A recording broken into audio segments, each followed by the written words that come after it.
Allez, on va démarrer donc du coup sur ce calendrier économique cette semaine. Donc, qu'est-ce qui va se passer un petit peu? Toujours pareil, toujours en 3 parties. Première partie, qu'est-ce qui va dicter la tendance sur le marché cette semaine? Qu'est-ce qui va intéresser le marché? Les statistiques, les heures à ne pas être en position. Donc, lundi 27 avril, on va avoir des T-notes. Les T-notes à 19h, ça va être essentiellement ça, surtout le 5 ans, qui vont nous donner une tendance de, justement, de l'endettement, de à combien peuvent s'endetter les États-Unis.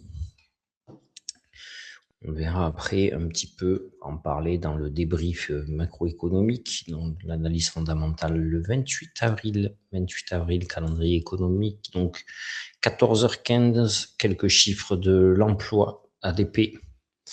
14h55, comme d'hab, le Redbook des ventes au détail, ça change pas chaque semaine. Ça, c'est plus pour faire une analyse macro. Pour moi, indice des prix de l'immobilier, on va le laisser de côté pour l'instant. 16h. 16h, on va avoir la confiance des consommateurs, mercredi. Donc, il sera noyé dans la bougie de 16h, mais on aura du volume à 16h. Indice Fed Richmond, perspective du secteur service au Texas. Ça, c'est OK, c'est OK. La 19h, l'adjudication 7 ans. On peut se le marquer.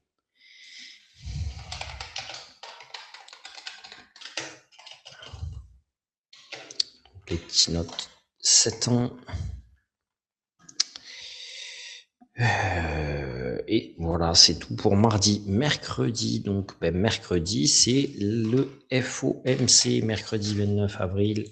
Donc journée FOMC, forcément, peu de mouvements avant mercredi, peu de statistiques aussi, bien sûr. Donc mercredi, on ne devrait pas avoir grand-chose dans la journée. Commande des biens durables à 14h30.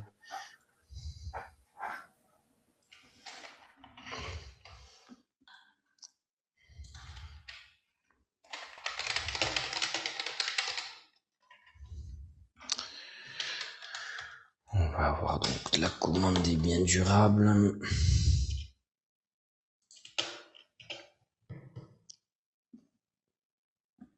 GDP d'Atlanta à 16h.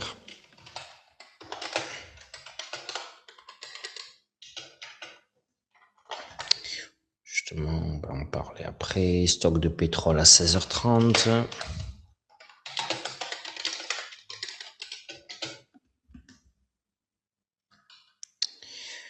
Importation, production, exploitation, décision de la Fed donc sur les taux à 20h.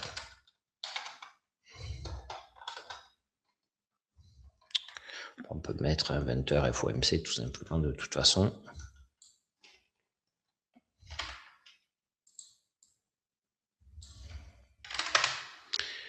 FOMC donc 20h et 20h30, le discours de Powell. Le jeudi 30 avril, on va avoir donc le PIB 14h30.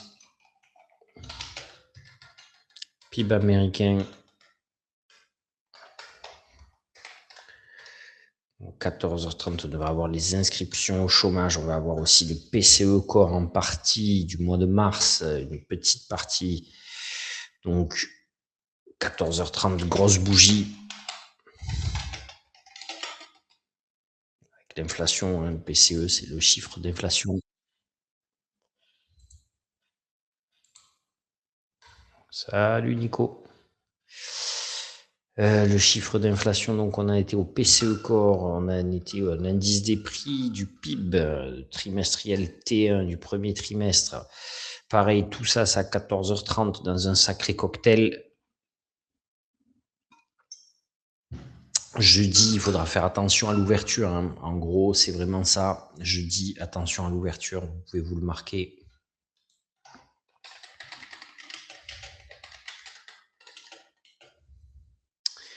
trop attention à l'ouverture parce qu'il y aura un rééquilibrage de toute cette publication de 14h30 qui sera lourde hein, pour le marché. Le PIB sur les ventes du T1, on va avoir donc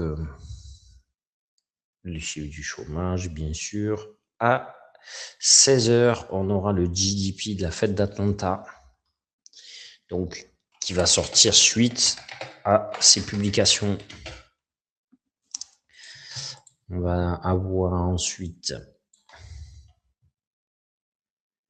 16h, ça va. Tac, tac, tac. Indicateur avancé, c'est à 16h. 8 semaines, ça va et ça ira. Et 1er mai, donc le vendredi 1er mai, c'est pas la fête du travail pour les Américains. Et donc, ce sera le PMI manufacturier à 15h45.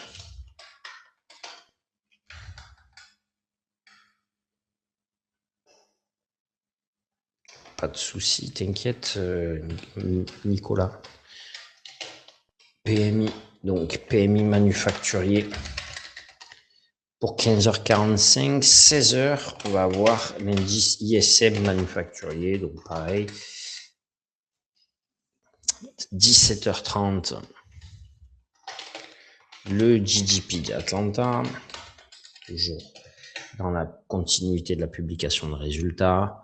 Et ce sera tout. Voilà pour ce qui compose le calendrier des statistiques. Maintenant, le calendrier des résultats d'entreprise. Les résultats des entreprises. Donc, on aura une semaine, cette semaine assez chargée, avec donc Visa qui va communiquer, Coca-Cola, tout ça, ça va être plutôt du Dow Jones, mais il y a quand même un intérêt, hein, parce que si par exemple Visa fait de bons chiffres, ben, ça veut dire que les cartes bleues ont chauffé aussi et que donc il y a de la consommation américaine. Ça va être quand même ce à quoi on s'attend, mais surtout mercredi, on va ouvrir le bal.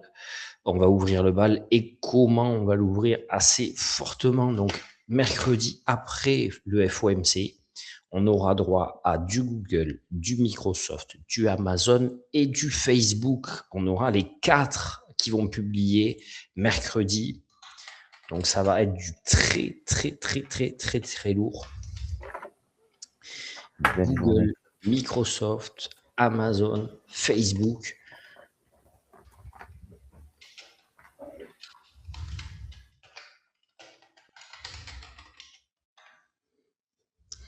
Qui vont publier leurs résultats. Qualcomm aussi qui va publier ses résultats. Donc vraiment que du lourd mercredi soir, que du lourd. Et jeudi, on aura le dernier qui publie. C'est Apple qui va publier ses résultats, donc post-market aussi, hein, après la fermeture. Michel aura droit à un peu de rab sur ses lives du soir. On aura des poussées. Ouais, tu crois que ça va continuer à grimper? Ah, ben, ou des poussées à la vente, hein, ça veut Ouais, pas dire des poussées sud ou nord, on ne sait pas. Ça va dépendre des résultats des entreprises, ça, et des prévisions surtout. Et on regarde vendredi. Vendredi, on est plus sur du second degré de technologie. Ouais, ça ira. Voilà. Donc, il faut faire un petit peu quand même attention aussi. Je veux juste regarder si je ne loupe pas une grosse société du milieu IA. Bon, ça n'a pas l'air. Donc voilà, donc on est quand même sur du solide. Cette semaine, une très très grosse semaine. Une semaine, ben justement, un petit peu de justification du marché, de justification de où est en train de se placer le marché. Et donc, comme on l'a vu un petit peu, on va s'en servir pour basculer sur ce qu'on a regardé la semaine dernière. Et donc, comme on l'a vu un petit peu depuis la semaine dernière, on disait, hein, le marché il est déjà dans l'anticipation. En fait, le marché price généralement toujours ce que l'on aura comme publication dans X temps. Hein, et donc, à aujourd'hui, le marché clairement price des bons résultats d'entreprise, même si nous pourrons le voir, des chiffres macro, les chiffres macroéconomiques, sans entrer dans trop de détails du macroéconomique, en tout cas, si on prend aujourd'hui, on va prendre un dont on parle pas mal, c'est le chiffre GDP de la Fed d'Atlanta qui en fait calcule une projection de ce que sera le PIB américain sur l'année, donc sur du coup chaque trimestre, quadrimestre et du coup sur chaque mois, chaque année. La particularité qu'ils ont aux États-Unis, c'est que le chiffre qu'ils nous donnent, c'est une projection annuelle en fait. Donc quand ils donnent la projection au premier trimestre, c'est pas la projection de ce que sera le PIB du premier trimestre, mais de ce que sera le PIB annualisé. Donc il faut toujours le regarder comme une division presque par 12, hein, si on veut se demander au moins ce que ça peut représenter. Et en fait, on peut voir que jusqu'à maintenant, quand même, on a normalement une économie américaine, souvenez-vous, depuis que on fait ce travail ensemble, souvent on parlait de ce fameux 2-3%, c'est-à-dire que idéalement, il faut se situer par là. Une économie américaine n'a pas de lieu d'être à 5% de croissance. C'est pas la logique. Hein, c'est pas même si on est normalement content, mais cela veut dire que ça génère aussi de l'inflation, ça génère aussi un dynamisme économique qui n'est pas forcément le rôle de la première puissance mondiale. Hein. On n'est pas sur des chiffres de l'économie, par exemple l'économie chinoise, qui, elle, doit faire le 5% de croissance. Mais là, on est, quelque part, on est en sur-régime si on est trop haut. Et donc, la Fed, c'est pour ça qu'elle avait aussi augmenté ses prix pour un petit peu aider cette économie à ralentir et ne pas être en sur-régime trop longtemps. Donc, ce que l'on avait vu, c'était cette fameuse zone intéressante pour eux entre donc 2,5 et 3%.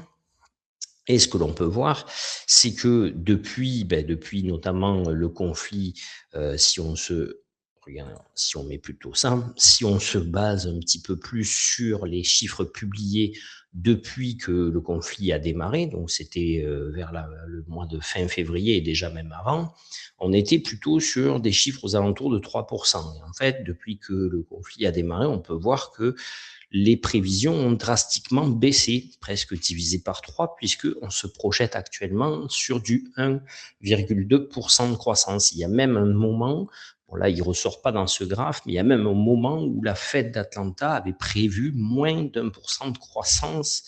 Et je vous le rappelle que c'est une projection annualisée dont elle parle, la Fed d'Atlanta. Alors 1% de croissance, c'est ce qu'avaient fait les Européens assez fièrement l'année dernière, mais 1% de croissance pour une économie mondiale comme les États-Unis, c'est un chiffre à risque qui est assez important. Pourquoi? Parce que pour que l'économie américaine puisse perdurer, puisse durer comme elle le fait, et elle a besoin de l'endettement également. Et donc, en fait, il faut quand même que l'endettement soit au même taux que ce que génère l'économie américaine. Et donc, si on a que 1% de croissance, alors qu'on a des taux d'endettement à 10 ans qui sont à plus de 4%, forcément, il y a un risque perçu par le marché qui va être assez important. Et donc, à un moment donné, on peut rentrer dans une crise de confiance entre le marché et l'économie, ce que peut produire l'économie. Et donc, rentrer dans une crise c'est un peu ce qu'on avait vécu, nous, en Europe, à un moment donné, sur une crise de la dette. Alors, on est loin de ça, attention, je ne dis pas qu'on va vivre ça aux États-Unis, mais je dis juste que à un moment donné, ça attire notre attention, ça attire l'attention du marché, parce que cela signifie qu'on est sur attendez, j'essaie de réduire une fenêtre, que l'on est sur je vais faire ça, que l'on est sur une économie qui quand même est pas sur des signaux macroéconomiques intéressants, qui n'est pas sur des signaux macroéconomiques positifs. Hein. On est plutôt sur des signaux macroéconomiques de dangerosité, à risque. Et pourtant, vous me direz, le marché est complètement au nord, puisque on est sur des plus hauts historiques. Hein, si on reprend même notre graphique 1 heure, on est voilà, on clôture ici très proche du plus haut de tous les temps à 27 462 et on clôture à 27 435. Donc on clôture vraiment très très proche du plus haut de tous les temps. Alors pourquoi on peut arriver à ça aussi? Regardez, on va s'intéresser quand même à un chiffre, à un ETF. C'est un ETF sur les semi-conducteurs. Donc, les semi-conducteurs, c'est quoi? C'est les puces dont on a besoin pour créer des cartes, notamment des cartes graphiques IA. Et donc, ce marché, regardez, depuis depuis fin mars 2025, comme il a explosé complètement, c'est même là, regardez, ici, depuis le 31 mars, c'est indécent la verticalité qu'a pris cet ETF, qu'a pris ce marché. Hein.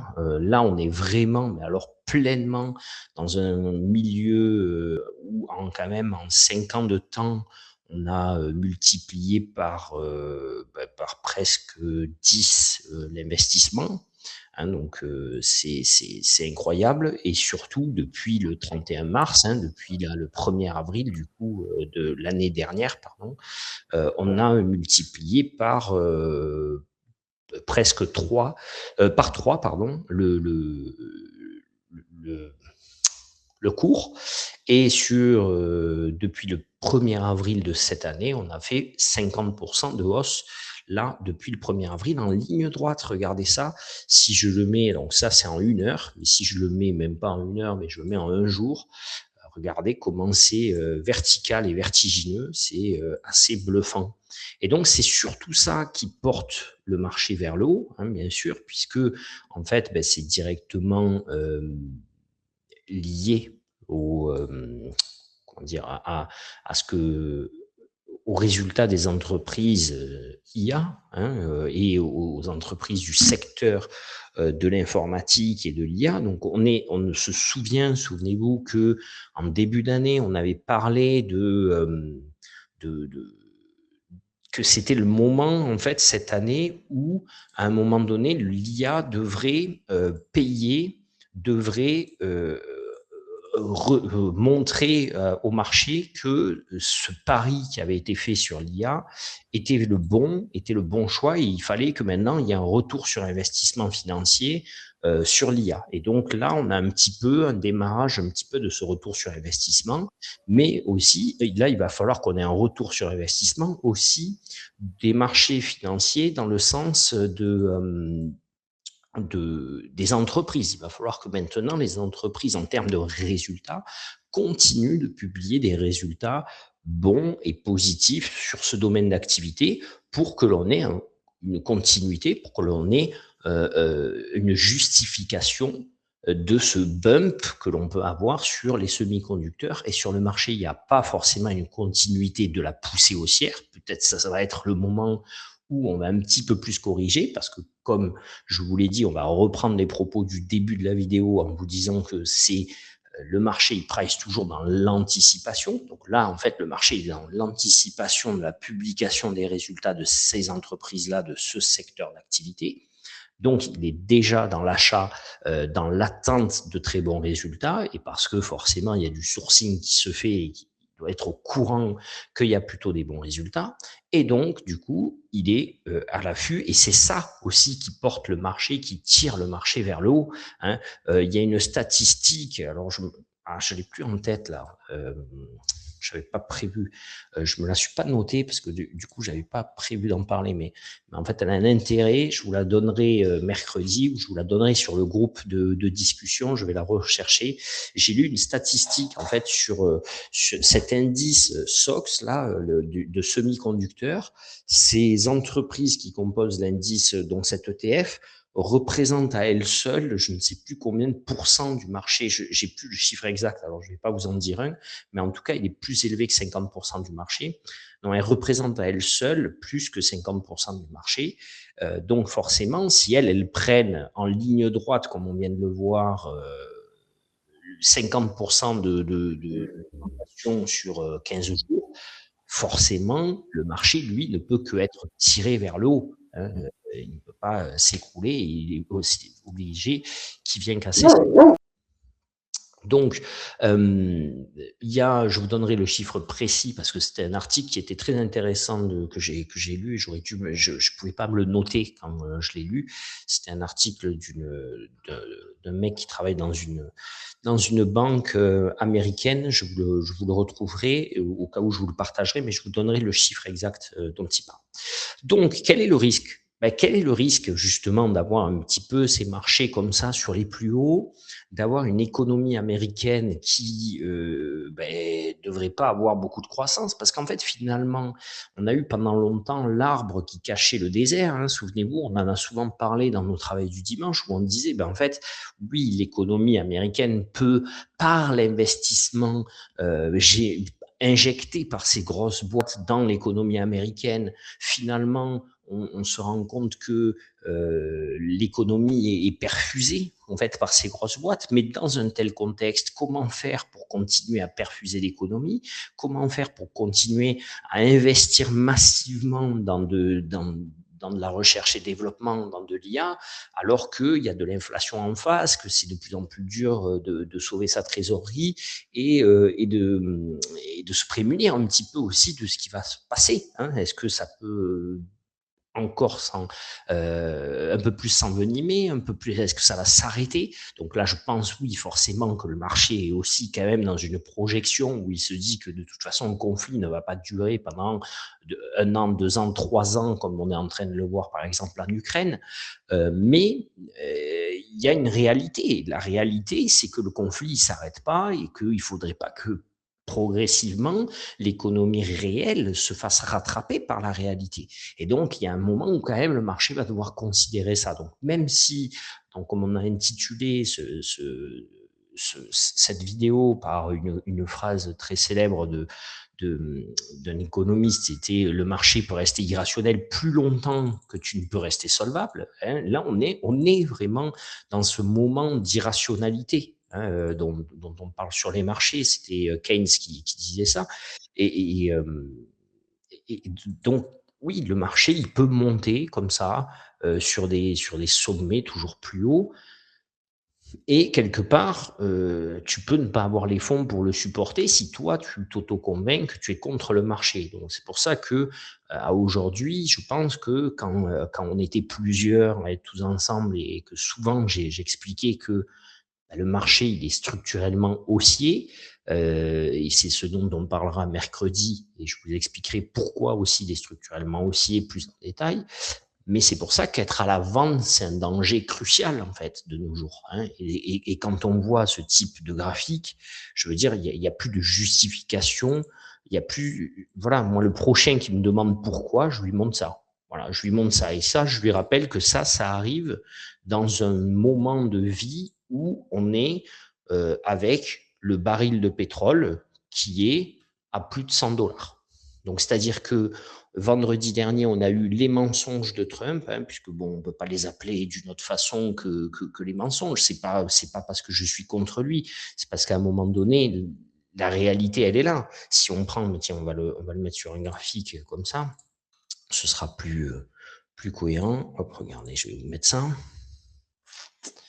Et là, on va prendre le cours du Brent. Si on prend le cours du Brent, voilà, on a eu ici à un moment donné les mensonges de Trump qui arrivent en mars, hein, là ici, qui arrive par là le vendredi, me semble, le 8 avril, voilà, bam. Le détroit d'Ormuz sera réouvert. Bouf, on a complètement le marché qui tire la chasse d'eau, qui passe de 100 dollars le prix du baril à presque 80 dollars, hein, le plus bas du mois, le plus bas presque depuis la période de conflit. Et qu'est-ce qui se passe derrière? eh ben derrière, en fait, on se rend compte que c'était du flanc, on se rend compte que c'est pas du tout le cas, on se rend compte qu'il y a encore des bombardements, on se rend compte qu'il y a encore des attaques de navires mutuelles et que maintenant, en fait, ben, même les Américains tirent sur les bateaux, les pétroliers iraniens. Donc ça, on est là sur le full, hein, donc on est sur la rotation de, de juin, mais sur la rotation de mai, on est descendu à plus bas que 80 $ sur l'annonce. À aujourd'hui, regardez, on est à 107 $. Alors pourquoi je vous montre ça? C'est parce qu'en fait, ça veut dire que, regardez, si on prend le plus bas de la semaine précédente et la plus bas du mois d'avril, le plus bas du mois, donc c'est le même que la semaine dernière, ok.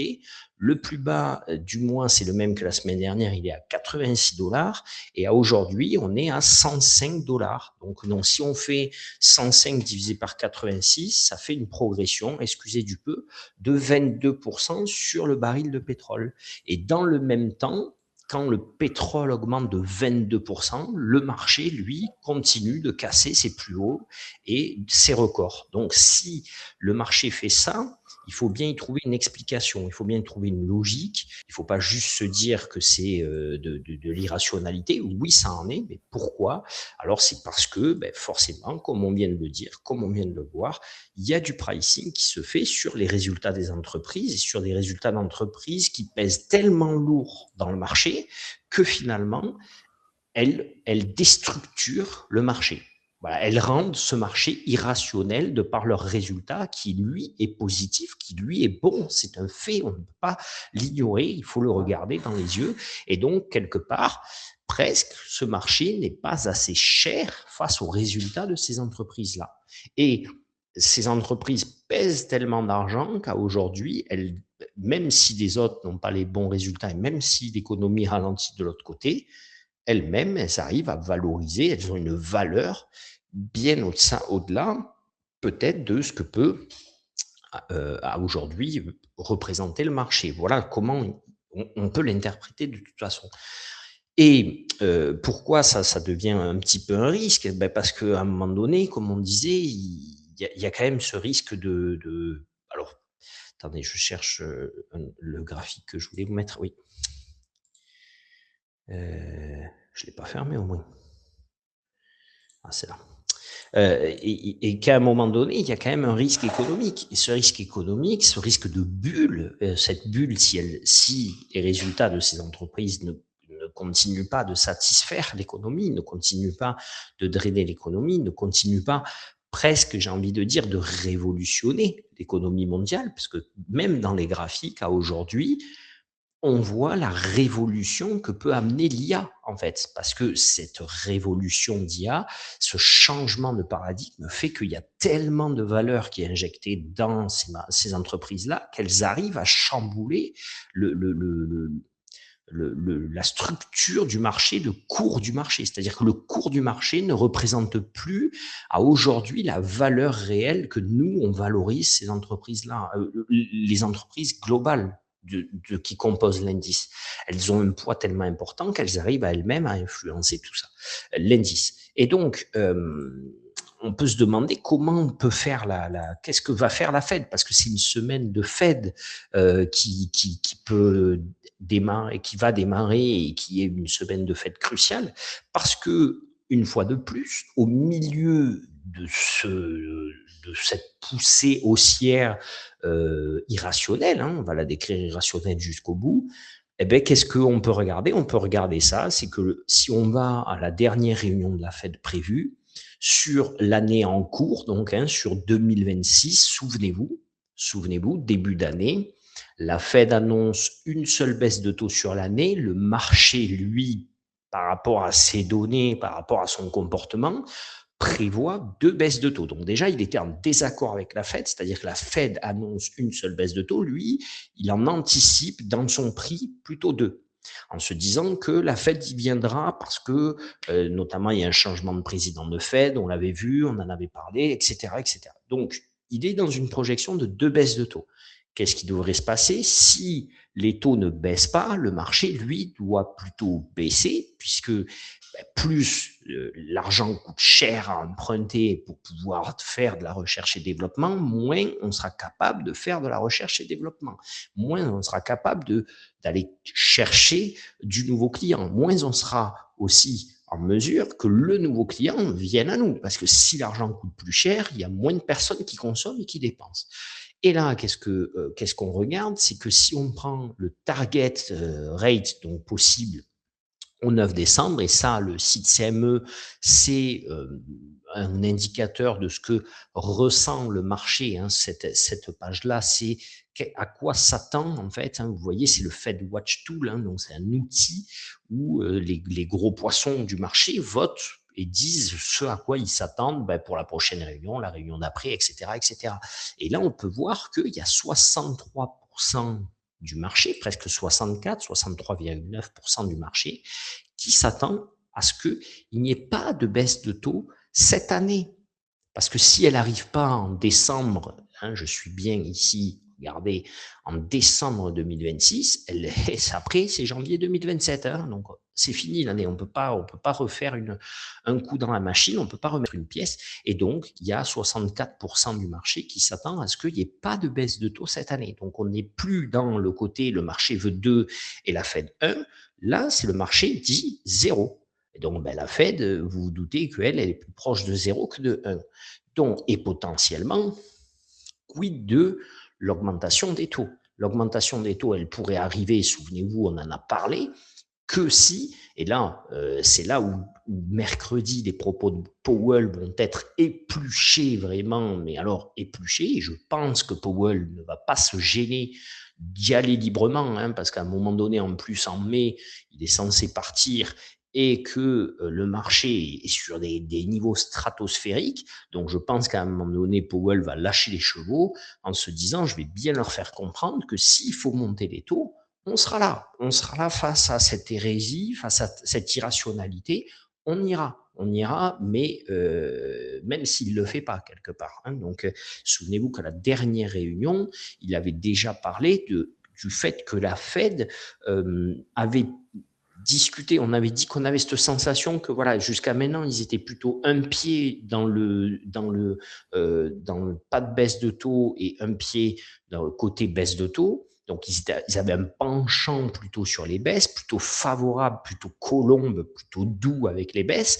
Et là, on avait senti dans son propos qu'il avait un peu remis les deux pieds au milieu et qu'il avait dit qu'ils avaient parlé des sujets à mettre sur la table, des sujets qui feraient qu'ils se mettraient à parler de hausse de taux. Donc, il n'avait pas dit on a parlé des hausses de taux, mais on a envisagé les sujets que l'on devrait traiter, sur lesquels on devrait, à un moment donné, si ces signaux n'allaient pas dans le bon sens, on se mettrait à parler de hausse de taux. Donc, il avait vraiment pris des pincettes un petit peu pour aller dans ce sens-là.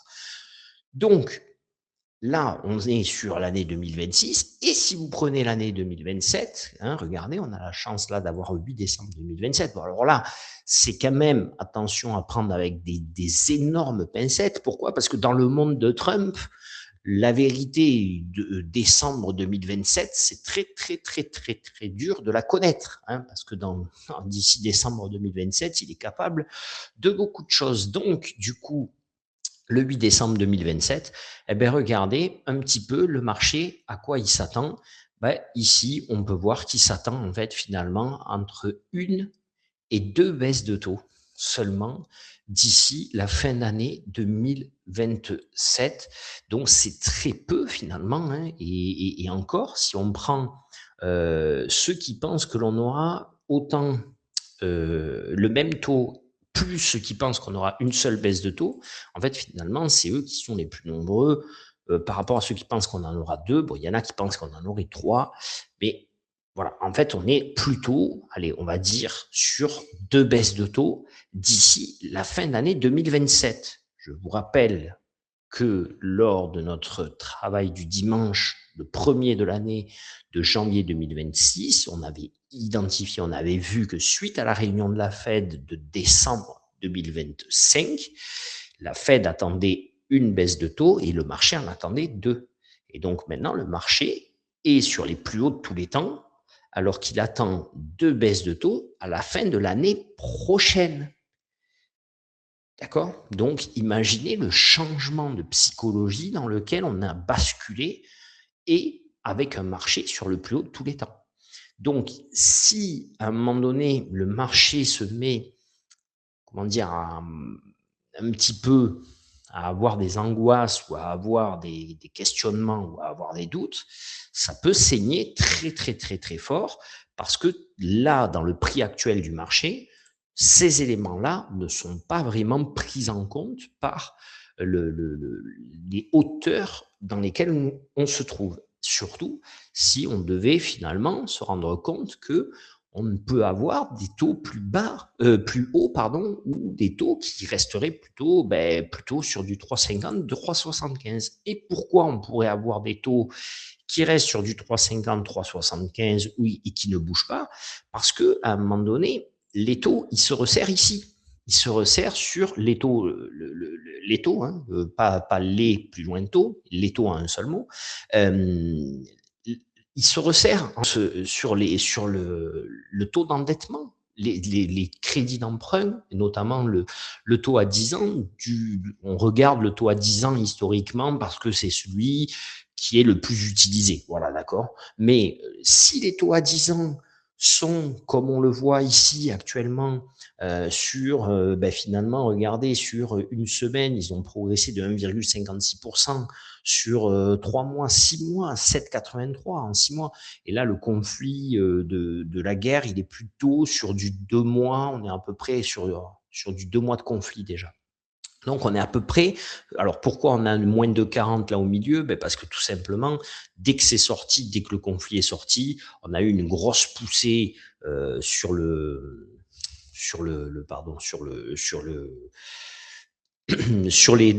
taux 10 ans, et après, on a eu forcément une baisse. Donc, il y a eu cet effet de panique ici à 4,40 qui fausse un petit peu la donne. Mais au moment du conflit, on est ici à 3,90. On est en dessous de 4%. Aujourd'hui, le plus haut, regardez, sur 52 semaines, sur un an, c'est le plus bas 3,90, comme on disait, et le plus haut, c'est 4,60. Donc, et nous, on est à 4,30. Donc, on est quand même plus proche du plus haut de un an que du plus bas de un an. Hein. On est à quelque chose près, un plus haut. Si ça reste, ça commence à se lisser, voire de temps en temps, ça fait des pics. Parce que regardez, si on le regarde un petit peu plus dans le détail, de temps en temps, il y a des poussées quand même. Hein. On est plutôt sur des poussées pour essayer de casser ce 4,35 et de partir en fait de plus en plus haut que sur des plus en plus bas, pardon. Et donc, si à un moment donné, il y a un petit emballement qui se crée sur le taux 10 ans et que, imaginons comme ici, on revient sur du 4,38, 4,40 et que peut-être même potentiellement on le casse, alors la Fed, elle va avoir beaucoup de mal à pouvoir baisser ses taux. Parce que le carry trade existe, parce que je peux emprunter, c'est ça la magie des marchés financiers, je peux emprunter à la Fed elle-même de l'argent à 3,5% et le prêter au gouvernement américain à 4,5%, par exemple. Alors, certes, on va se dire, bah oui, mais si tu fais de l'inflation, si tu fais l'inflation, etc., t'es pas gagnant du tout. Oui, je suis d'accord, mais il y a quand même un aspect sécuritaire à faire ça. Il y a quand même un endettement sur 10 ans qui est pris en compte. Alors, sauf si on considère que l'inflation va rester pour les 10 prochaines années au-dessus de 2%, ça n'empêche que c'est quand même ultra dangereux de pouvoir rester comme ça. Donc, on peut pas, et surtout, il faut pas qu'il y ait un emballement. Il faut pas que ça monte plus haut. Hein. On a connu des seuils plus hauts. Et hop, si je vous mets sur un mois, on a connu ici presque du 5% en 2023. Ok, il faut surtout pas que ça monte sur ces seuils-là. Ok, on est plutôt, regardez historiquement, on est plutôt sur les 5 dernières années sur un seuil ici très haut. En fait, hein, le plus haut c'est 5%. Là, ici le plus haut c'était 4,92. Non, 5,02, pardon. 5,02. Aujourd'hui, on est à 4,30. On est quand même beaucoup plus proche des plus hauts de tous les temps, enfin de tous les temps, des 10 dernières années, que que du plus bas. Le plus bas, il est à moins de 1% ici. Il est période de Covid, là, 0,46, d'accord. Donc là, on parle d'un delta énorme. Donc, on est quand même dans un autre paradigme économique qui n'a rien à voir, mais on ne peut pas jouer avec le feu. La Fed ne peut pas être à 3 ou 3,5% avec des taux d'emprunt sur 10 ans aux Américains à 5%. Parce que ça veut dire que là, oui, le carry trade, il pourrait se faire amplement, puisque si on a moins de 2% d'inflation, on est très bon sur les 10 prochaines années. Et c'est l'objectif de la Fed, 2% d'inflation. Ça veut dire qu'en fait, bah, on génère de l'argent gratuitement. Voilà. On n'a même pas de pénalité d'inflation. Donc, et au final, au bout des 10 ans, c'est l'économie américaine qui nous a fait un chèque en blanc. Donc, voilà. Donc, c'est pour ça que il faut se méfier pour le marché et qu'il faut se méfier pour la Fed. Et c'est là toute la difficulté d'être président de Fed et de pouvoir un petit peu voir comment la géopolitique influence en fait finalement le marché. Donc, quoi attendre de cette réunion de la Fed mercredi? Bah, écoutez, finalement, pas énormément de choses en termes de taux, puisqu'on sait que les taux ne vont pas bouger, mais énormément de choses en termes de propos. Donc ça, ce sera très intéressant dimanche prochain d'analyser un petit peu les termes utilisés par Powell et les propos qu'il a tenus, bien faire attention aux virgules, aux points qu'il aura utilisés et aux petits mots pour les algos, hein, parce qu'en fait, il ne peut pas aller comme un bourrin non plus, sinon les algos peuvent s'emballer. Donc, il est obligé de faire très attention, de nuancer ses propos, mais de montrer aux personnes qui ont envie d'analyser ses propos un changement de direction, j'espère, un changement de direction de sa part, notamment sur des discussions peut-être où il va un peu plus expliquer que, à mon sens, que la Fed est prête à considérer des hausses de taux s'il y en a besoin, notamment liées à l'énergie, notamment liées à l'inflation sur l'énergie, puisqu'on peut voir quand même que depuis sa dernière réunion, il y a eu un chiffre qui est sorti sur l'inflation, qui est sorti à 3,4% d'inflation, alors que la fois d'avant, on était un peu en dessous des 3%. Donc, on a eu quand même une évolution, et cette évolution, elle est 75% due à l'énergie. Donc, à un moment donné, peut-être qu'on peut essayer de pallier, de montrer que s'il y a besoin d'augmenter les taux, on le fera. Mais alors voilà, quid de savoir, est-ce qu'il va le faire de manière nuancée, de manière un petit peu intelligente, si on peut dire, et avec des propos très encadrés, ou est-ce qu'il va le faire un petit peu plus de manière un peu plus faucon, un peu plus dur, en disant, voilà, sans la nuancer, pour créer un petit peu un choc, pas non plus un choc destructeur, mais un petit choc sur les marchés pour les réveiller de leur irrationalité. Voilà. J'espère que c'est clair pour tout le monde. Voilà ce qu'on peut attendre de la Fed. Dites-moi si vous avez d'autres questions. Pour moi, c'est bon. Mais il va rester alors, finalement, Powell. Pour l'instant, il reste encore jusqu'à la fin de son mandat. Son mandat finit en mai. Et après, on verra s'il y a une nomination. Il faut que la nomination ait lieu. Et lui, il partira. Il l'a déjà dit, hein, qu'il partirait sans faire de difficultés. Moi, ça allait très bien. Merci. Après, il y a quelqu'un, je pense, qui va poser une question. Voilà ce que l'on voit. Voilà ce que l'on a sous les yeux en termes de marché au niveau daily. D'accord? Donc là, c'est sur un graphe daily, journalier. Chaque bougie, c'est une journée de trading. Bon, on peut voir que dans ce graphe journalier, regardez, quand même, je suis désolé, mais ici, on est allez, on va prendre ici, on est au 1er octobre, d'accord, 2025 du coup, hein, un 10-25. Hein. Si on prend même ici, hop, on est grosso modo au 1er novembre 2025. Ok, donc on était loin de la guerre en Iran, d'accord, ici. Et le marché, il a perdu, il n'a pas non plus divisé sa cotation par deux, hein, pour la guerre en Iran. Regardez ça, ok? On est d'accord, on n'a pas eu non plus quelque chose de fou qui est arrivé. La guerre en Iran, ça arrive ici, d'accord? Voilà. Donc oui, on est sur un marché baissier à ce moment-là, mais on n'est pas non plus sur un marché qui panique. On n'est pas sur un marché qui perd 4% par jour, ok? On est sur un marché, certes, qui baisse. Et regardez ce V-bottom que l'on a eu, là, complètement à l'explosion complète, sur très très très dur, je trouve, à pouvoir voir. Attendez, hop.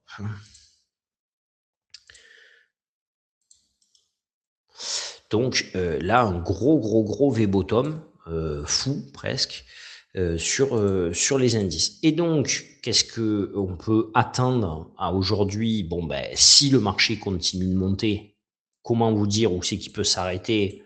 On peut pas. Il n'y a pas vraiment de boule magique. Hein. Qu'est-ce qui l'empêche d'aller à 30 000 points? J'ai envie de dire. Il y a pas grand-chose. On peut essayer ici de tirer, allez, une droite comme ça, hop, sur les différents plus hauts. Vous voyez, de l'attaque, on va voir que on se rapproche presque même. J'ai envie de dire, si on le fait là, hop, il faudrait que on le prenne là. Il faudrait qu'on ait des sorties de canal. Donc là, vous voyez, on voit que ici, regardez, on est venu taper pile le canal, d'accord, un gros canal haussier, d'accord, avec où on avait eu quelques sorties de canal, mais rien d'alarmant, voilà. Et si on le décale et qu'on le met donc sur les, justement, ben tiens, on va en faire un autre plutôt que le décaler. Et si on prend et qu'on fait l'autre, hop, comme ça, hein, qui est bien vertical quand même. Ici, on peut voir que quand même, il lui reste aussi énormément de potentiel s'il en a besoin. Il n'y a aucun problème. Il peut continuer de monter 29 000 et plus sans souci d'ici finalement peu de temps. Ok, et sur le mois de juin, on pourrait déjà avoir atteint 29 000 comme qui rigole, peut-être même casser le canal puisqu'on est dans une folie un petit peu haussière, dans un rallye aussi un peu fou.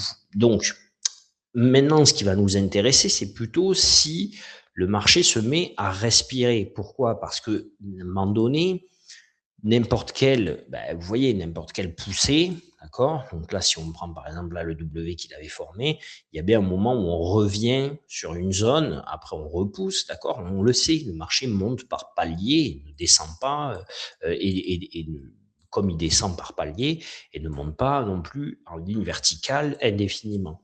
Donc, si la verticalité devait un petit peu s'arrêter, qu'est-ce qui pourrait ramener le marché? On voit bien ici, pour moi, du moins, ça me semble évident qu'un retour là sur le 26 350, quand il a cassé ici les derniers plus hauts, hein, euh, c'est quand même la zone que l'on a quand même, je trouve, naturellement, assez naturellement, envie, vous voyez, de dessiner un peu comme ça et de dessiner comme ça avant de repartir, vous voyez.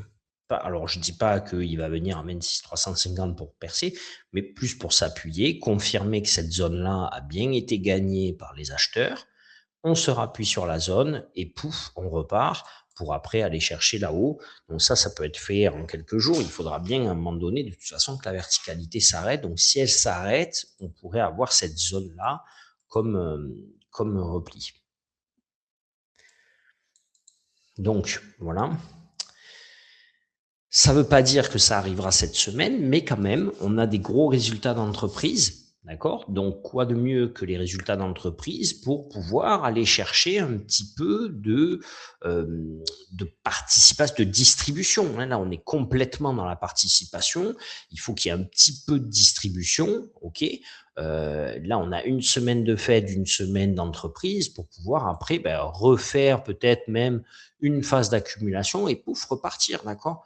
Mais à aujourd'hui, il faudrait qu'il y ait un petit moment de distribution, à mon sens, qui puisse arriver. Et donc, si on avait ce moment-là, hein, on devrait l'avoir plutôt dans cette zone-là. Ça semble évident sur ces plus hauts qu'on aura un rebond si on revient dessus. Et donc, ça tombe bien parce qu'ils sont pile dans la R2M ici. Donc, pile là où il faut pour pouvoir rebondir. Et en plus de ça, souvenez-vous, en fait, cette R2M, c'est quasiment le plus haut précédent, puisque le dernier plus haut de tous les temps, c'était 26 399, et donc on est pile ici sur ce dernier plus haut, ici, comme vous pouvez le voir. D'accord?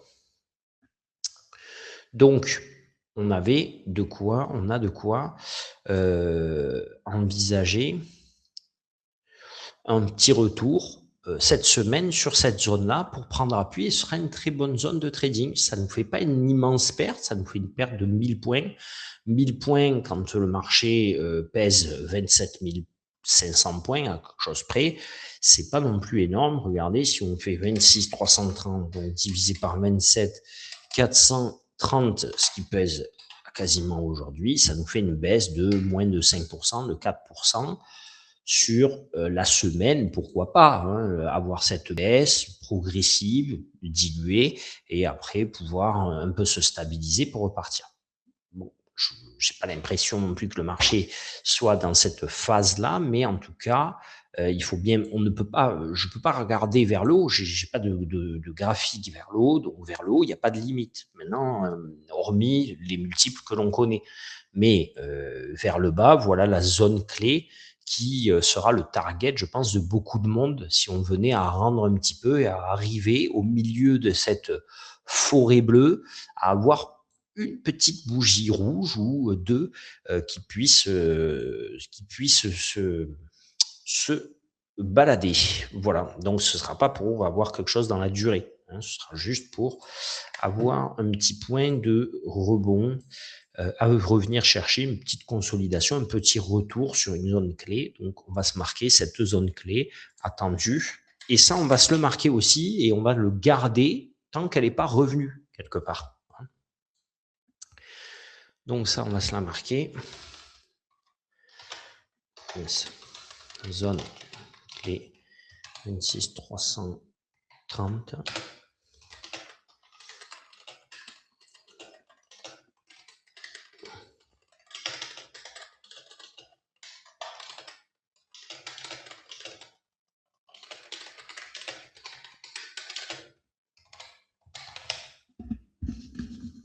Voilà.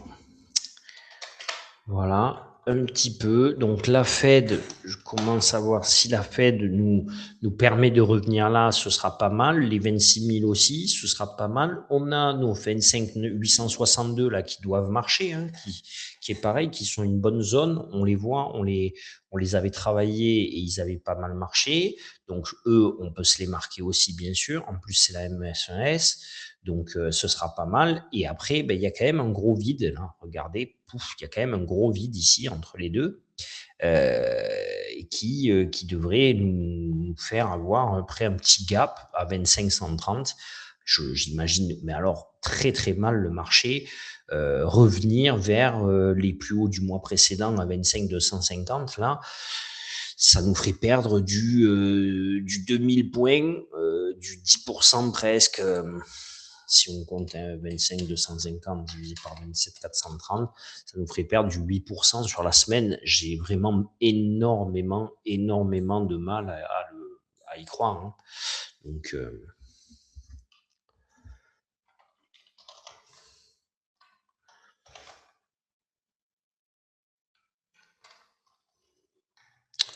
voilà, donc ça, je même pas, c'est les zones, mais j'y crois pas, donc je me le marque histoire d'eux, mais pour pas dans un vent, si vraiment ça se mettait à vendre, être dans un vent de panique, mais j'y crois pas une seule seconde, honnêtement. Il y a tellement de zones bloquantes vers les 26 000, là, entre 26 000 et 25 860, et on est tellement dans cette dynamique-là que j'imagine mal, avec les résultats d'entreprise qui, eux, vont normalement être plutôt positifs. Je pense qu'on devrait vraiment pousser là-haut plutôt et rentrer dans ce canal qu'on vient de tracer, là, vous voyez, et en fait, plutôt réavoir un appui sur ce canal-là. On voit bien que celui-là de canal, il a bien marché. Hein, là, la mèche, ça a pile méché, là, pouf, et c'est revenu. Donc, on peut rentrer là dans ce canal, peut-être aller titiller les 28 000 et revenir un petit peu et puis repartir. Voilà. Donc voilà. Après, attention quand même, parce que regardez, en une minute, ça peut être intéressant de regarder certaines choses. C'est que on sent qu'il peut y avoir de la fragilité aussi dans ce marché-là, parce que, regardez ici, là, on est dans jeudi 19h, il y a une annonce de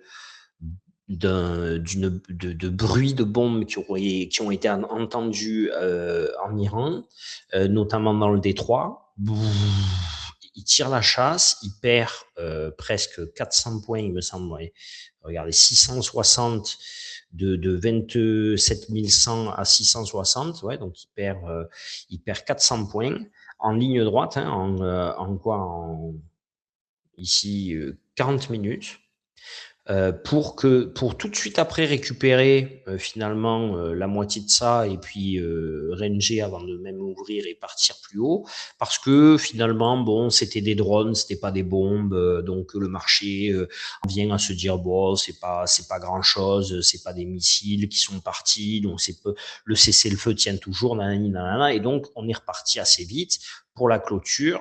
Ranger sur la clôture avant de pouvoir, même après dans la nuit, finalement, les Asiatiques aller rechercher la même zone. Donc, attention quand même, parce que vous voyez que là, au milieu de ce graphique, quand même, regardez, on voit bien, c'est très marqué là, cette chute qu'il y a pu y avoir, c'est de ce tirage un petit peu de chasse. Donc, il y a quand même des gros poissons qui ont un peu envie de tirer la chasse d'eau quand si du moins des mauvaises news arrivent, des mauvaises news géopolitiques. Comment faire, nous, pour les anticiper? Très, très dur. Donc, il faut se mettre dans le sens, tout simplement, et ne pas chercher à trop comprendre. Je vous conseille, surtout, pour Michel et pour d'autres, d'accepter vos stops, d'accord? Acceptez vos stops, parce que je vais vous expliquer quelque chose, c'est que actuellement, le marché il tire la chasse d'eau et il rebondit très fort. Donc, vous aurez plus de facilité à remonter votre stop dans le rebond plutôt que de le doubler, parce que quand vous doublez, en fait, ben, vous prenez, regardez, 400 points. Voilà. Ouais, ben, les c'est trois pas que j'ai doublés, je les ai perdus.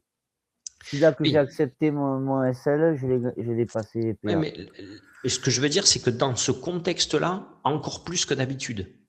Parce que regarde ça. Là, tu peux doubler, tripler tout ce que tu veux. Regarde ça. Regarde ça. Là, chaque bougie d'une minute, elle perd largement des paliers. OK? Voilà.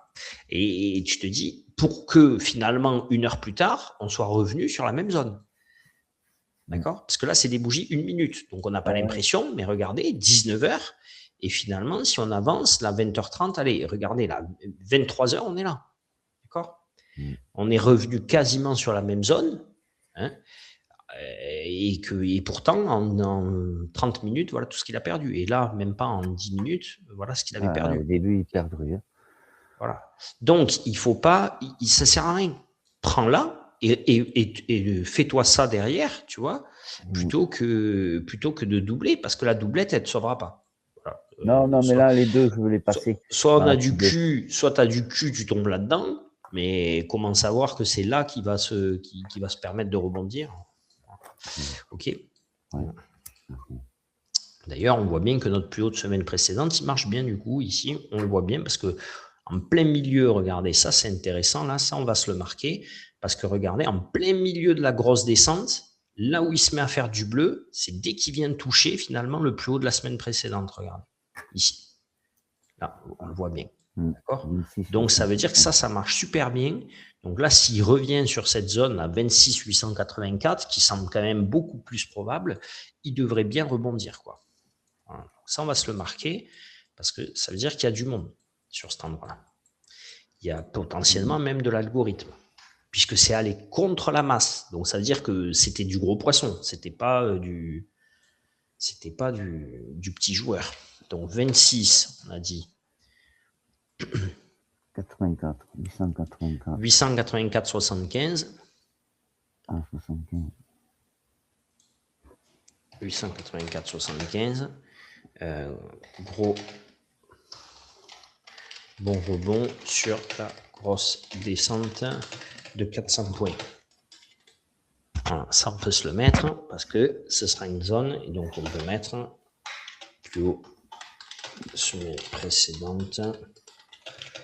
C'était du coup, quand on est venu le toucher, c'était le plus haut de la semaine précédente, mais on était le jeudi 23 avril. Donc, c'était le plus haut de la semaine d'avant, le 23 avril.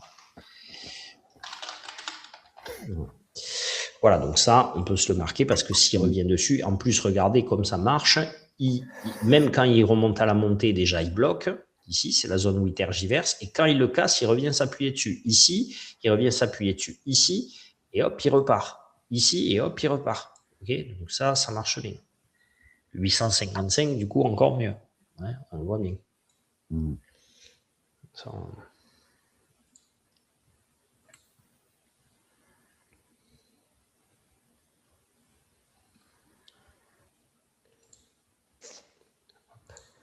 donc ça, je vais le marquer.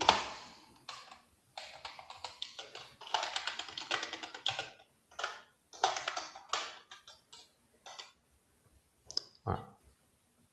Allez, bon, donc voilà pour ce que l'on peut prévoir. Donc, mercredi, on fera le FOMC tous ensemble. On regardera, on travaillera sur les événements, enfin les acteurs de marché et un peu pourquoi il peut se passer ça au niveau marché, parce que ça trouve aussi dans cette irrationalité de prix, on trouve quand même une explication structurelle de marché. Donc on l'étudiera ensemble, on essaiera de la comprendre, et après on travaillera un petit peu justement sur la psycho de marché du trader. Et puis voilà. Et je vous proposerai aussi du coup bientôt, je pense, où on en parlera mercredi et on verra donc avec ceux du groupe si ça vous intéresse. De toute façon, je vais essayer de voir pour le proposer sur une émission de radio, un suivi d'investissement avec des propositions donc d'investissement, donc avec une vision plus long terme que purement le trading, pour que vous puissiez un petit peu replacer les billes que vous faites si vous faites des payouts. Voilà. Merci à tous de votre participation. S'il n'y a pas de questions, on va en rester là. Dites-moi. Juste là, parce que là, on voit si ça monte, juste pas des lustres, mais si ça descend, ça peut descendre dru. Pour que ça descende si les résultats sont mauvais. Si les résultats ils sont mauvais, oui. Les résultats ils seront pas mauvais. Non, je demande juste. Les résultats seront pas mauvais. Après, peut-être que les prévisions, parce qu'en fait, le marché, il va pas regarder si les résultats à l'instant T, ils sont bons ou mauvais. Souvenez-vous, c'est ce dont on parlait la semaine dernière. Les gens, ils vont tous se dire, les résultats sont bons. Pourquoi l'action, elle descend? Déjà, c'est parce que, quelles sont les prévisions? C'est sûr que si Google ou Amazon, il dit, on a fait un bon résultat, mais vu le contexte, on s'attend à un trimestre à venir de merde où, souviens-toi, il y a quelques mois, ils avaient même dit on a du mal à voir, donc on peut pas, je ne sais plus quelle entreprise avait dit, on ne peut pas publier de prévisions. Et ils avaient été découpés complètement, tu vois, alors que c'était dans les marchés en plus des semi-conducteurs. Donc, ça ne veut pas dire qu'ils vont faire un mauvais trimestre, mais lui, s'ils disent dans le contexte actuel comment pouvoir avoir une prévision fiable, tu vois, ils peuvent se faire découper pour ça. Après, de là à ce que le marché perde du 10%, j'ai du mal à y croire. Après, le cumul des deux peut redistribuer les cartes. Si on a, même si on a le cumul des trois, si on a une Fed qui durcit le ton, qu'on a des résultats d'entreprise bons, mais avec des entreprises qui disent, par contre, pour les prochains, point d'interrogation. Et ou potentiellement même moins d'investissement. Peut-être ils vont dire, dans le contexte actuel, on ne peut pas autant investir, on va ralentir notre investissement. Et si en plus de ça, on a des tensions qui continuent et qui s'aggravent et qui s'escaladent, oui, le marché, tout ce qu'il vient de gagner, il peut le perdre. Et il peut perdre 10-15% en une semaine, ça, il n'y a aucun problème. Ce qu'il y a, c'est que normalement, juste si on revient sur du daily, normalement, le conflit, quand il est monté en tension, il aurait dû faire perdre beaucoup plus au marché. Enfin, du moins, selon moi, on passe de 26 300 à 23 000. on perd, tiens, on va le regarder, on perd 3000 divisé par 26, 300, on perd 13%, même pas 13%, 12,5, 12,5% en un mois. D'accord, du 28 janvier au 31 mars. Même 2 mois, en 2 mois. 28 janvier, 31 mars, en 2 mois. Donc, on n'est pas dans une panique. Non. On n'est pas du tout dans une panique. Voilà. Est-ce que le marché peut réellement paniquer maintenant? Je ne sais pas. Parce que on a quand même, on a l'impression que le marché, c'est des bisounours, quoi. Voilà, il n'a pas envie de le regarder. Maintenant, si ça se prend, on peut perdre en une semaine 15%, et puis d'un seul coup s'inverser et refaire des plus bas. Et de toute façon, souvenez-vous que nous, quand on regardait cette structure-là, on disait, est-ce que finalement, si le marché décroche et revient sur 22 000 points, voire même 20 000, 21 000, est-ce que c'était vraiment mauvais? Non. On disait, c'est pas mauvais. En avril 2025, on était à 16 000. Donc, si on est à 20 000 ou 21 000 en avril 2026, c'est loin d'être mauvais. Bon, ben là, en avril 2026, on est à 27 000. Donc, là, voilà. Là, on ne parle plus de la même chose. On ne parle plus du tout de la même chose. Donc, voilà. Donc, oui, il peut. Oui, il peut. Si le marché commence à s'inquiéter, il peut largement. Tiens, je vais te montrer juste un truc, quand même, qui peut être intéressant pour nous tous. 2020, regardez ça. 2020, donc là, on est sur une structure ici de marché sortie Covid, ici, où donc le marché du Nasdaq s'emballe et regardez, passe de finalement 6500 points en 2020, donc là, période de confinement, en février 2020, mars 2020, ok, donc là, le marché s'écroule, il passe de 10 000 points à 6 000 points. D'un seul coup, finalement, le travail à domicile, la sortie de toutes ces entreprises technologiques perce, le marché explose complètement à la hausse. Okay.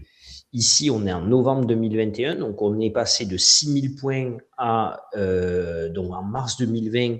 Si on prend même mars 2021 pour faire un an, on est en mars 2021. On est à, regardez, on est à, ici, 14 000 points, donc on fait un x2. Et de mars 2021 à décembre 2021, on refait presque x2. Donc, on refait 6 000 points. À quelque chose près, on passe de 14 000 à 17 000, pas tout à fait 17 000. On avait eu un plus haut à 17 000. Donc, on refait 4 000 points ou 3 000 points. Donc, on refait 50% par rapport à là où on est parti. Ça, c'est en un an et demi. Et puis après, regardez la chute qui arrive ici. Et là, on a une chute qui se crée. Pourquoi? Parce que arrivée de l'inflation, arrivée de montée des taux de la part de la Fed, et donc on a une structure baissière qui s'est créée, et le marché est presque revenu aux 10 000 points. Donc là, le marché, oui, il était à 16 000, quasiment 17 000, 16 780. Donc s'il fait 10 000, il perd 40%. 40% de sa valeur, il a perdu finalement en un an. Regardez ici, on était donc en décembre 2021 et ici on est en octobre 2022. Ici, janvier 2023, décembre 2023, 17 700. Donc en un an, on perd 40%. Donc de dire que sur la semaine, on peut perdre 5-8%, bien sûr qu'on peut. Là, il y a eu des semaines où on les perdait. Là, il y a eu des semaines, regarde, ici, si tu prends celle-là, démarré le 5 janvier, donc le lundi 3 janvier 2022, il ouvre à 16 356, si tu comptes.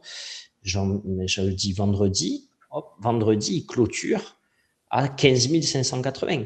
Donc, il a perdu 700 points. Ouais. Clôture 608, là. Ici, non, je t'ai dit 580 Et pour 16,5. l'ouverture à 350. Ah non. À 16 350. 500 Donc, points. ouais. Et après, le lundi, on n'en parle même pas. Regarde le lundi d'après. Donc là, on était ici. Hop, le lundi, il ouvre à 15 600. Et donc, le lundi d'après, il est ici, là, le 24 janvier. Ah, c'est ça le pire. Cette semaine, là, c'est la pire.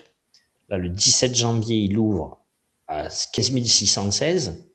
Et le vendredi, il ferme à 14 426. On a Donc là, dû il perd perdre des comptes. 1200 points. On a dû Mais perdre des comptes. 100 points sur 15 000, ça fait 10%. Hein.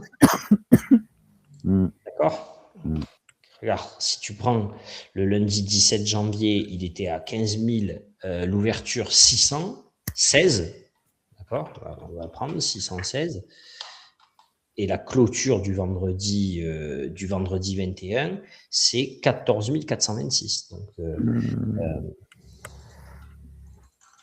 2000 et quelques. non, il a perdu 1002. Mais 1002 sur 14 000. 14 000. Combien 000. on a dit 14 226, il me semble. 426. Jusqu'à 16 426. 000. 426 divisé par 15 616, on a dit, non 15 006, pardon. Autant pour moi. Oh, je me tais. 616. 616, ben ouais, il perd 8% sur la semaine. Donc, il peut largement le faire. Il peut largement le faire. Ah oui. Et le lundi, regarde le lundi, comment il réouvre en plus. Il réouvre le lundi et il fait un plus bas 13 007. Bien sûr qu'il peut perdre en une semaine, il peut perdre tout ce qu'il vient de gagner en 15 jours. Mais là, c'est les résultats d'entreprise qui vont nous dire, et c'est même pas les résultats, c'est les prévisions de croissance des entreprises qui vont nous dire réellement ce qu'il en est. Ok. Tiens, on va le... Ah, je peux pas le figer, ça. Alors, attendez, regardez, je vais faire ça. Hop.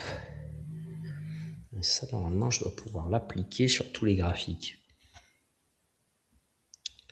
Donc, voilà. Bon, bah, écoutez, si c'est OK pour vous, on va rester là. Merci à tous, du coup. C'est cool. Et puis, voilà, je vais vous l'envoyer sur le groupe. C'est cool. Bon, alors, c'est... Quoique la plupart des trucs, il n'y a que jeudi que c'est Apple. Après, tout le reste, c'est mercredi. Ah oui, c'est pour ça. Mercredi, ça peut être la grosse saignée, hein, mercredi. Ouais. Bon, après, en plus, comme ce sera post-market, mais bon, jeudi, il faut faire très attention jeudi. Parce que jeudi, quand tu vas arriver à l'ouverture, déjà, tu auras eu le PIB à 14h30, des inscriptions au chômage, le PCE sur l'inflation, qu'en plus de ça, il y aura eu le FOMC la veille et que dans la nuit, il y aura eu tous les résultats des entreprises après 22h. Il y aura un rééquilibrage qui va se faire jeudi à l'ouverture. Je peux te dire qu'il vaut mieux pas trader pendant les premières minutes. Hein. Et même si c'est sur 700, machin, 800, tout ce que tu veux, écris-toi-le en gros. Parce que c'est ce que je suis en train de faire. Oui. Parce que la dernière fois, je te l'ai dit, quand on l'avait dit, il ne faudra pas trader sur les bougies d'ouverture. Et toi, tu y es allé les minutes, la minute d'avant. Quand je t'ai vu aller sur le site, je me suis dit truc et boum, la bougie, elle a changé. J'ai eu énormément de chance. Ouais. Et bon, c'est dommage de se le dire et de ne pas le faire. C'est vrai. Sinon, donc voilà. OK. Bon, ben écoutez, merci à tous. Merci. Et puis voilà. Ciao, à mercredi. Ciao tout le monde. Ciao. Ciao à tous.